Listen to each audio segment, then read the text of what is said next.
अब आपको परमात्मा की महिमा सुनाते हैं सच्चिदानंद घन ब्रह्म की वाणी से। कितनी प्यारी वाणी है ये परमात्मा की। यज्ञ का प्रकरण आपको अब सच्चिदानंद घन ब्रह्म की वाणी के माध्यम से भी एक बार पुनर्रिवाइज करते हैं। पांचों पांडव संग हैं, छठे कृष्ण मुरार, चलिए हमारी यज्ञ में समर्थ सिरजनहार। अब जब श्री कृष्ण जी और पांचों पांडव परमात्मा के पास पहुंचे, सुदर्शन जी तो चले गए थे, सुदर्शन रूप धार के उनके घर पे परमात्मा कबीर परमेश्वर जी विराजमान थे। गरीबदास महाराज जी प्रमाण दे रहे हैं कि क्या चित्रण हुआ था, कैसी लीला हुई थी। पांचों पांडव संग हैं और छठे कृष्ण मुरार, चलिए हमारी यज्ञ में हे समर्थ सिरजनहार। अब श्री कृष्ण जी जाकर कहते हैं उस परमेश्वर को कि हमारी यज्ञ में चलिए हे समर्थ सिरजनहार। पांडव यज्ञ असमेघ में सतगुरु किया पियान, पांचों पांडव संग चले और छठा भगवान।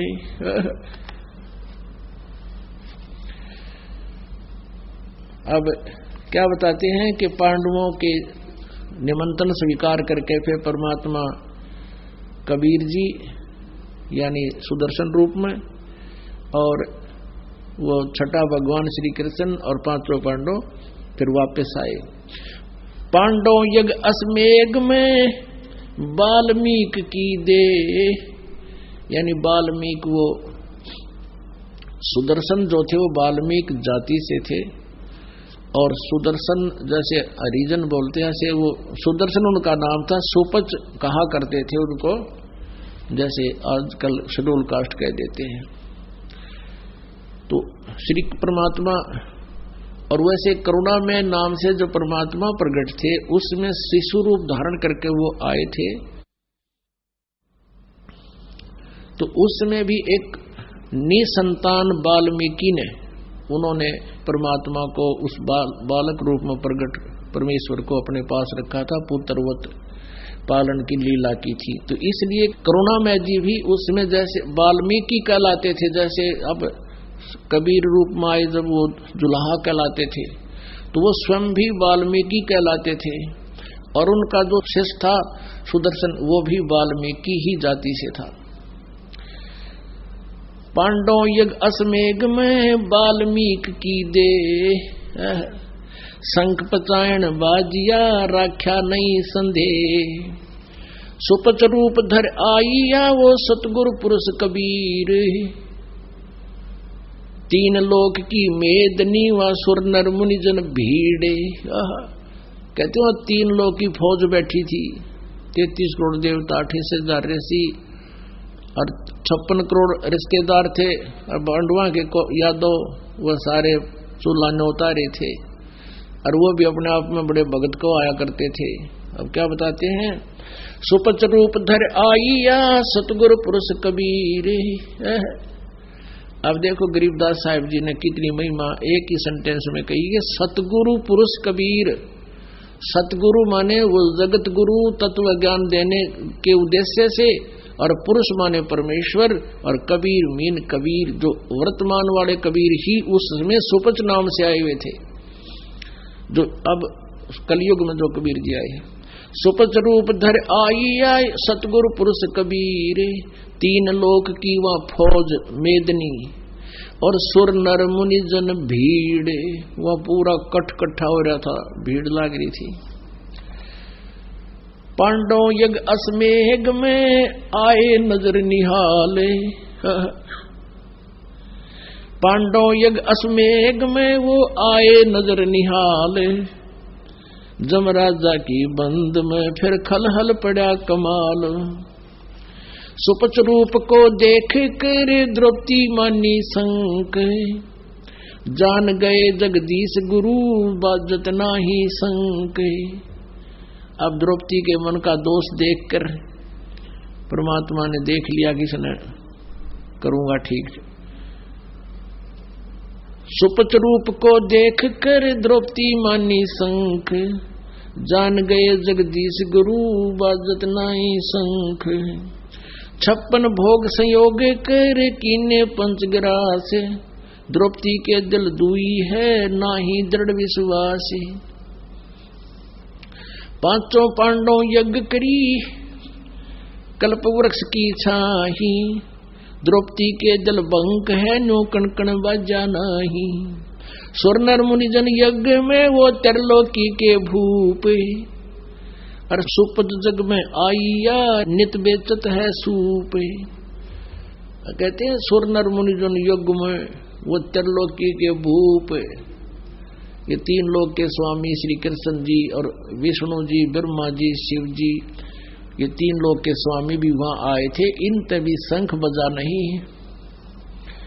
अब जैसे श्री कृष्ण जी ने भोजन खा लिया था और सारे देवताओं ने भोजन खा लिया था, ऋषियों ने, मैं ऋषियों ने, फिर भी शंख ना बजा, तो श्री कृष्ण जी की भक्ति कहाँ थी, वो कितने ताकतवर थे, ये भी अंडरस्टूड हो गया।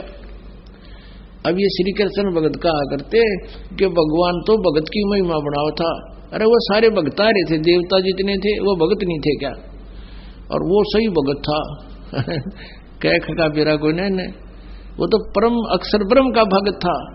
और वैसे कहा जाए तो स्वयं परमात्मा उसी भगत की इज्जत रखने के लिए, महिमा बनाने के लिए स्वयं आए थे मालिक, कि भक्ति की टेक बनी रहे, भगत नास्तिक ना हो जा, नहीं तो नास्तिक होने का काम हो गया था।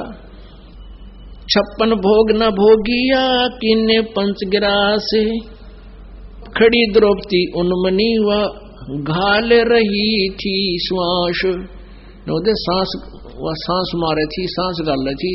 क्या कहा इसने, शूद्र का शूद्र रहा, इसने भोजन भी ना खाना आता, इस तरह वो कर रही थी। बोले कृष्ण महाबली क्यों बाजा नहीं शंख,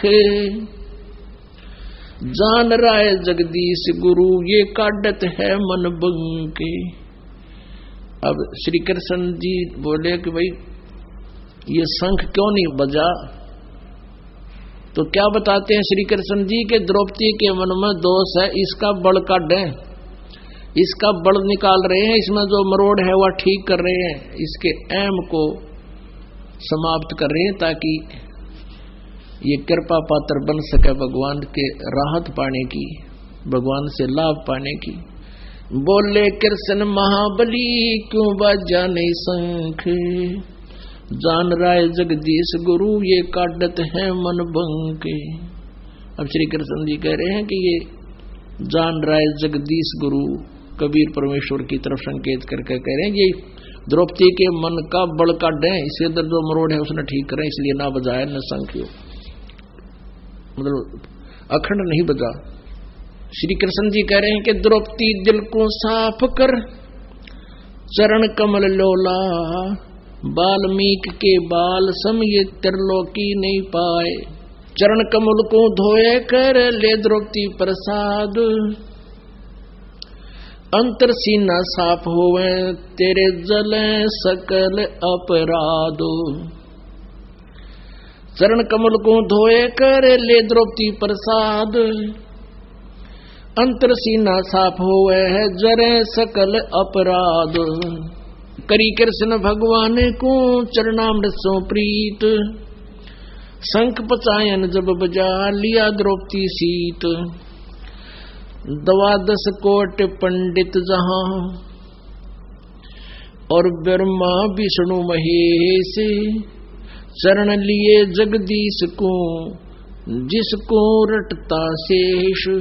ओह, उस यज्ञ के अंदर कौन कौन थे? 12 कोट पंडित जहां 12 करोड़ ब्राह्मण जो वेदों को कंठस्थ याद किए हुए थे, और ब्रह्मा विष्णु महेश, और चरण लिए जगदीश को, यानी कृष्ण समझो चाहे विष्णु जी कहो, कृष्ण जी की उपस्थिति विष्णु जी की ही उपस्थिति मानी जा रही थी। और कहते हो श्री कृष्ण जिसने शेष नाग भी उसका जाप करे, उस विष्णु ने भी उस सुदर्शन जी के चरण लिए। 12 कोट पंडित जहां ब्रह्मा विष्णु महेश, चरण लिए जगदीश को जिसको रटता शेष। वाल्मीकि के बाल सम नाही तीनों लोक, सुर नर मुनि जन कृष्ण सुधा पंडो पाई पोख।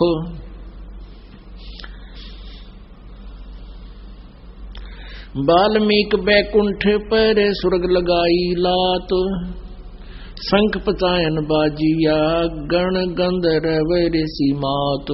या वहां पर सभी ऋषि गण गंधर्व सब फेल हो गए, वो सब मात खा गए, उनकी भक्ति ठीक नहीं थी।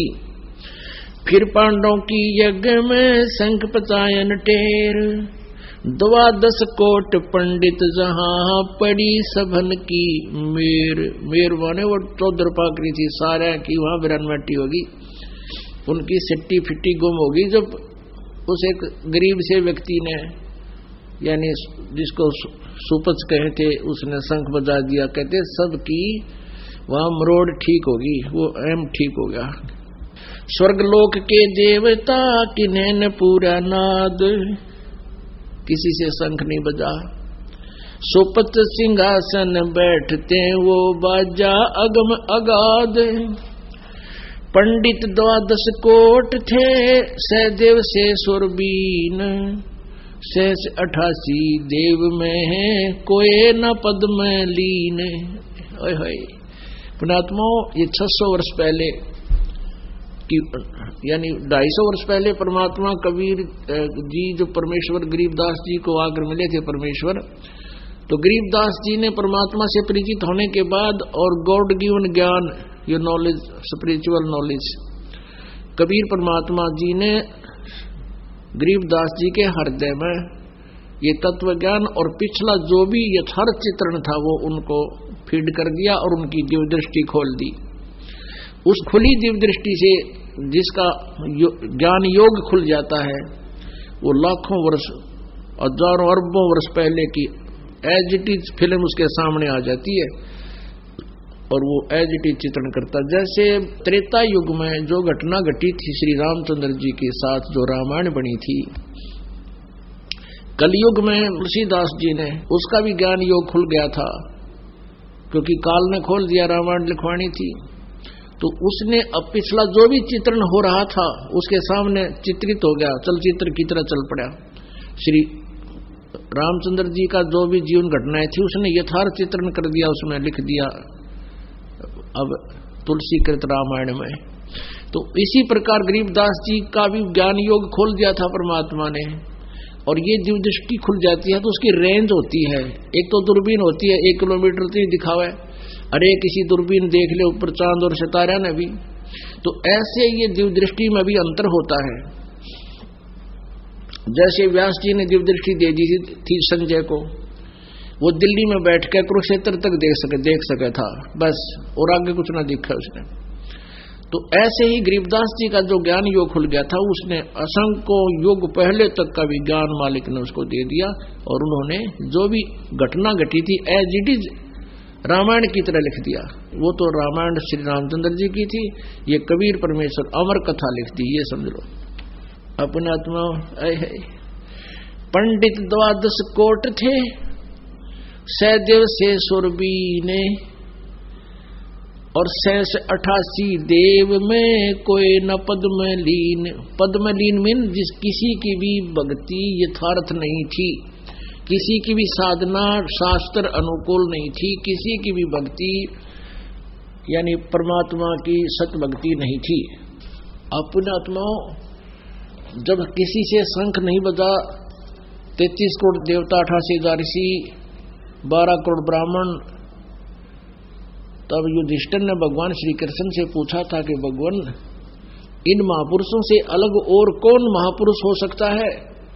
तब श्री कृष्ण जी ने कहा, भाई ये महापुरुष कौन ही, ये तो पशु बैठे सारे, अगले जन्म में कोई गधा बनेगा, कोई कुत्ता, कोई सूअर, कोई किसी दुनिया में जाओगा। अब यह बात युधिष्ठिर के गले नहीं उतरे। अब परमात्मा ने अपनी भक्ति की टेक रखनी होती है तो वो सारे काम कराता है।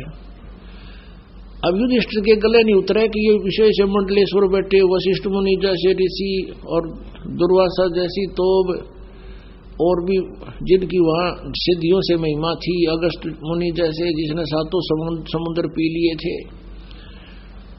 तो श्री कृष्ण जी के मुख की तरफ देखते रहे युधिष्ठिर के भगवान क्या कह रहे हैं कि ये पशु बनेंगे। तब श्री कृष्ण जी उनके अंतःकरण की बात को जानकर कहने लगे, युधिष्ठिर क्या मेरी बात पर विश्वास नहीं हुआ? अगर नहीं प्रभु, ऐसा नहीं कि आपकी बात पर विश्वास ना हो, लेकिन मेरी बुद्धि बालक वाली है, मेरे यह बात समझ में ना आई। अच्छा अभी अनाता हूं समझ में।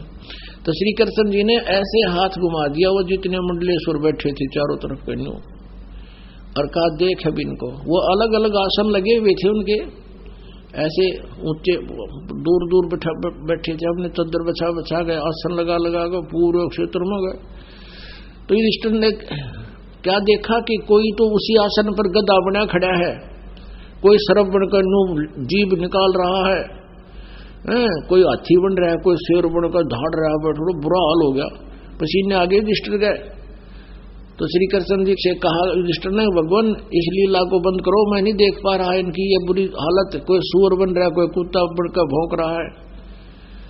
श्री कृष्ण जी ने फिर वापस ऐसे कर दिया, वो एज इट इज बैठे हैं सारे।